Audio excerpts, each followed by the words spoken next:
Salut tout le monde et bienvenue dans cette nouvelle vidéo consacrée aux séries oubliées. Et celle dont je vais vous parler cette semaine a bien failli nous donner des crises d'épilepsie. Mais c'est surtout la première série interactive qui verra le jour sous l'impulsion d'une des grandes firmes américaines.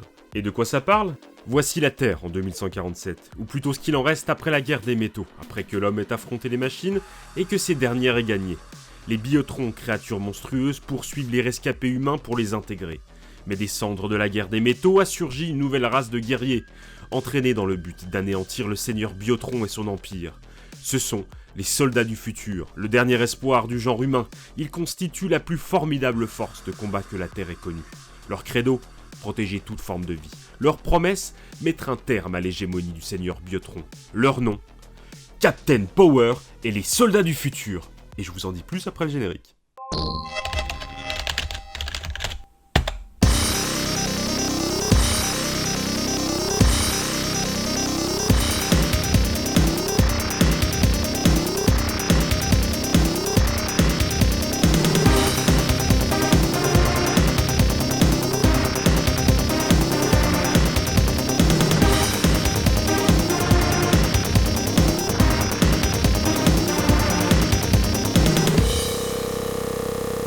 Je sais, vous allez dire que je me répète, mais Captain Power nous a littéralement explosé au visage en mars 1988 sur la chaîne La 5. Et oui, encore La 5, c'est un peu le Twitch de l'époque finalement, The Place to Be. Berlusconi.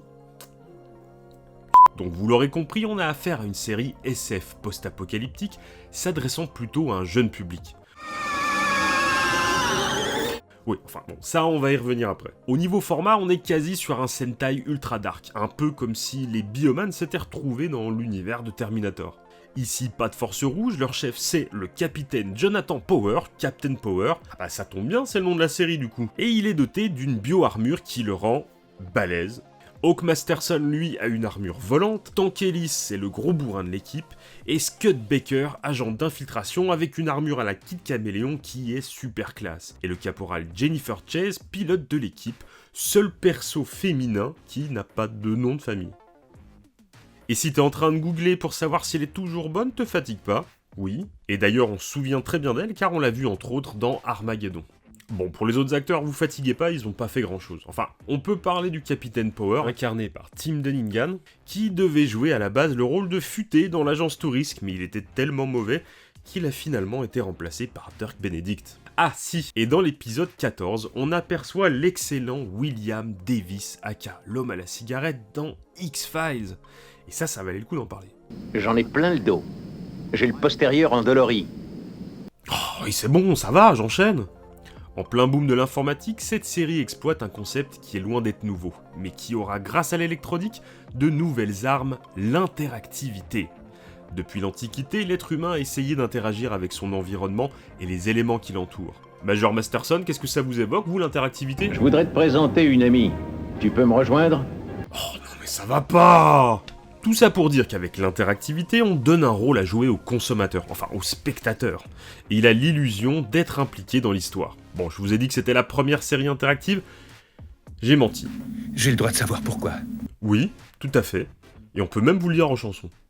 Série d'animation française, 230 épisodes.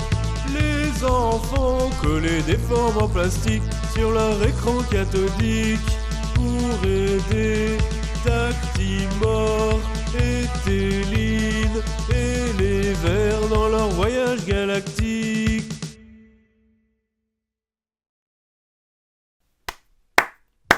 Et puis plus tard, en 1992, on a eu Hugo Délire, un jeu vidéo diffusé lors d'une émission de télé où le téléspectateur pouvait diriger un petit troll en utilisant les touches de son téléphone tout en se laissant guider par la voix de la douce Karen Cheryl. J'accueille un autre candidat parce qu'on a peut-être le temps de jouer au coffre magique. Allô, allô ? Karen ? Oui ? Allô ? Oh, je vous entends très très faiblement. Allô ? Karen ? Oui ? Allô, bonjour. Allô, Karen ? Vous pouvez appuyer immédiatement sur la touche 5 de façon à ce qu'on vérifie que la ligne est bonne. Ok, j'appuie, Karen ? Appuyez fortement, voilà. Ça fonctionne en régie ? J'appuie ? Encore. Encore ? Appuyez encore. Karen, oui ? Encore. Karen ? Encore. Oui ? Encore. Appuyez encore. Oui ? Oui ? Revenons avant 1987, car la création de Captain Power s'est faite dans le plus grand secret, au sein des bureaux de recherche et développement de Mattel. Les maîtres de l'univers, la série phare de Mattel est sur le déclin, et les ingénieurs du géant planchent alors sur un projet innovant. Des pistolets interactifs qui permettent aux enfants de marquer des points en visant sur des formes clignotantes de leur téléviseur. C'était pas tant ce truc-là. Ouais, enfin, t'emballes pas. Au même moment se tourne le film Les Maîtres de l'Univers pour donner une dernière chance à la licence. Et Gary Goddard, qui est alors réalisateur sous contrat avec Mattel, présente au géant du jouet le scénario d'une série qu'il a coécrit avec son partenaire de toujours, Tony Christopher, un ancien concepteur de chez Disney qui consacrera sa vie à la création d'attractions pour des parcs à thème de luxe via la société Landmark Entertainment que les deux hommes dirigent. Et c'est justement ce sens de la scénographie et des costumes qui donnera tout le relief à la série Captain Power.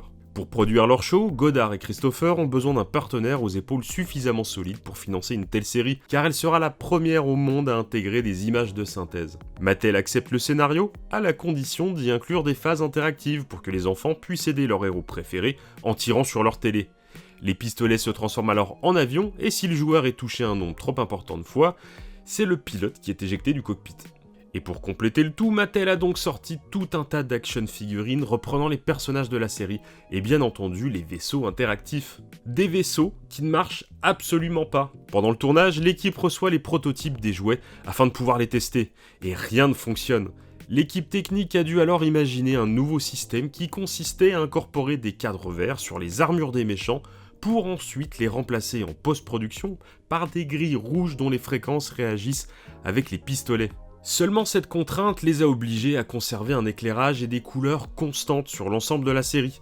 C'est pour ça que même les plans extérieurs sont extrêmement sombres avec des filtres chelous.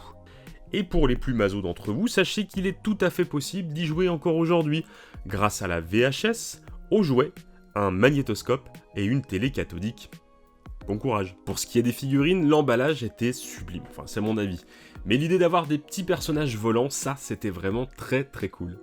Quand les jouets Captain Power sont sortis, on nous a offert à chacun l'une de ces figurines, et je me suis dit que ça serait un super cadeau pour mon fils.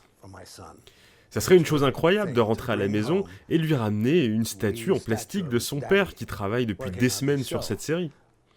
Mais finalement, une fois arrivé à la maison, j'ai regardé le blister et je me suis dit « On ne va pas l'ouvrir, on va le garder comme ça, dans la boîte, pour toujours. » Je pouvais pas, je voulais le garder. Je crois que, quelque part, j'étais fasciné à l'idée d'être immortalisé dans une figurine en plastique. En revanche, les figurines n'avaient pas une finition irréprochable. Comme vous pouvez le voir, c'est une reproduction très fidèle. Enfin, il y a quand même ce détail au niveau de ses mains qui sont figées comme ça. Ses mains sont définitivement figées et ceci dit, je pense que c'est grâce à ça qu'elle a trouvé du travail. Ah si, il y a eu aussi un jeu vidéo et des comics. Mais c'est de la merde. Bon, la question que vous vous posez tous, je la connais. T'en as encore pour longtemps avec ta vidéo? Non, je pensais plutôt aux produits dérivés. Est-ce que leur vente a suffi à financer la série? Eh bien, figurez-vous que non. Chaque épisode coûtait plus d'1 million de $, autant vous dire que c'est pas avec leurs pistolets foireux qu'ils ont financé les effets spéciaux. D'autant que par sa violence, la série sera assez mal diffusée, ce qui n'aidera pas. Et attention spoiler, ce qui aura fait polémique à l'époque, c'est surtout la mort du caporal Jennifer Chase. I love you, John. So much. Et tu es un personnage dans une série pour enfants, mais c'est pas bien. Pourtant, pour garder un œil sur l'écriture de la série, Mattel a fait appel à un grand nom de la SF, un homme d'expérience qui travaillait déjà, entre autres, pour She-Ra, mais également Jace et les monstres plantes, Michael Straczynski.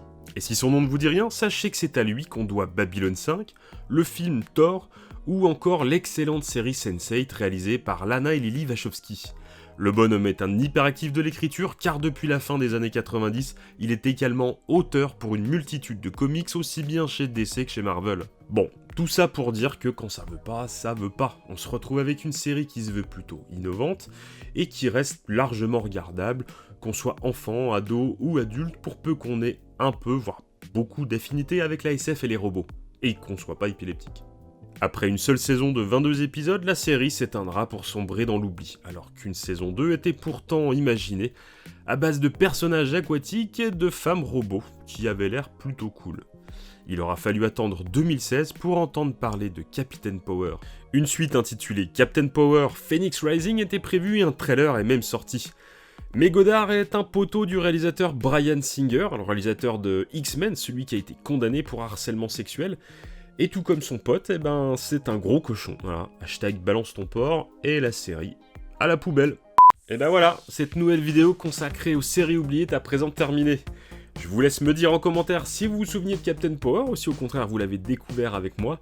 En tout cas, je vous invite à partager, commenter et mettre les pouces d'usage, ça permet de soutenir la chaîne. Sachez également qu'on se retrouve tous les dimanches matins sur Twitch dans le Blender Café à 10h pour boire un petit café et déballer des figurines ensemble. Et cette semaine, à l'occasion de la vidéo consacrée à Captain Power, on ouvrira des jouets d'époque. Et oui, rien que ça. Je vous dis à très bientôt dans une prochaine vidéo et d'ici là, pensez à basculer!